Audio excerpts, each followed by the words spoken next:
Hi, it's Tricia Velthuizen from Churchill Education.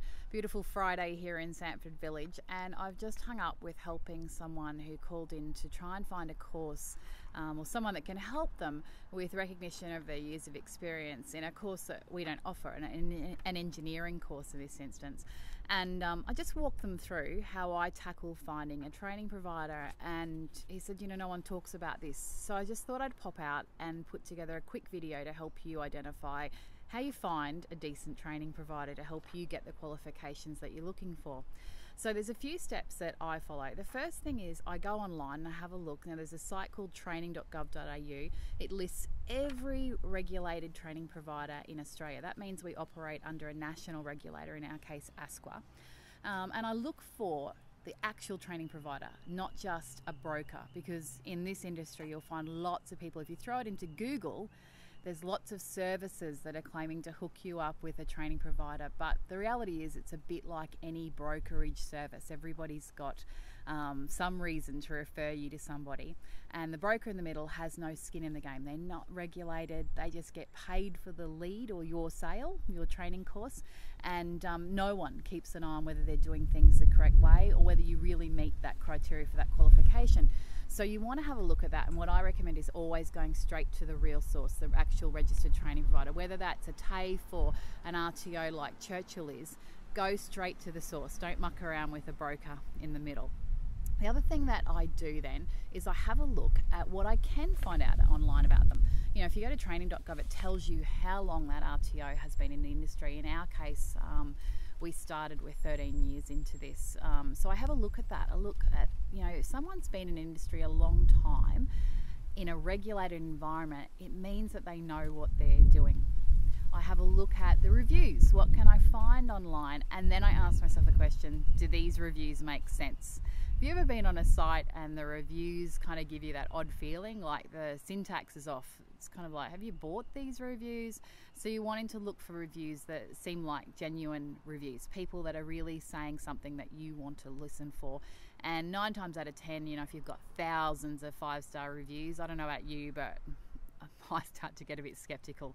That could be the old prosecutor in me that keeps an eye, or Randall being an ex-copper, but that's something that I always do. I look for the feedback and look what I find. I mean, these days, research shows we all do a lot of research online before we actually pick up the phone. So the next thing I do is I do just that. I pick up the phone and I actually call a training provider and I have a conversation. And what I'm listening for is someone there actually interested in understanding my story, and can I understand their story? Why does this company exist? What is it they're doing? Am I just a number, or are they actually going to give me some time? Do they understand the industry that I'm calling from and what I'm looking for when I'm trying to sign up for a course? So I give that opportunity. I work out, is there some old-fashioned customer service? Are they going to deal with me in a way that I enjoy? And I have those conversations. Are they holding back on information, or are they quite open with talking to me about what I'll need to understand about this, what the fees are, how long it will take, what the process might involve, and what the outcome looks like. But before I end the call, I always give them some homework. And it's just a really simple test. It's just something to see, are they going to do what they say they're going to do?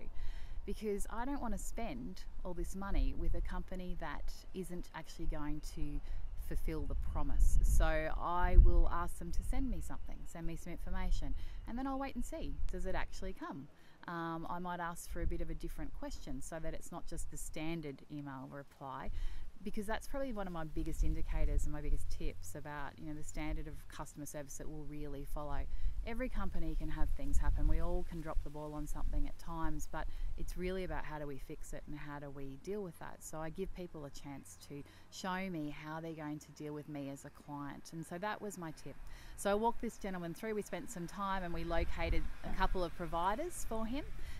We did a bit of research and set him up to go and find someone that can help him look at his engineering experience. So I'm wishing him well, and I hope it goes super smoothly for him with the couple of riders that we've found for him to talk to. And I wish you well. If you ever want to talk through a course that we might not have on scope, we're really happy to spend a bit of time with you and kind of steer you in the best direction. And if we know someone that does it, happy to refer you. We never take any kickbacks for our referrals, but we do get a good kick out of helping you out. So anyway, that's my tip. I hope the weekend treats you well, and we'll talk again soon. Thanks everyone.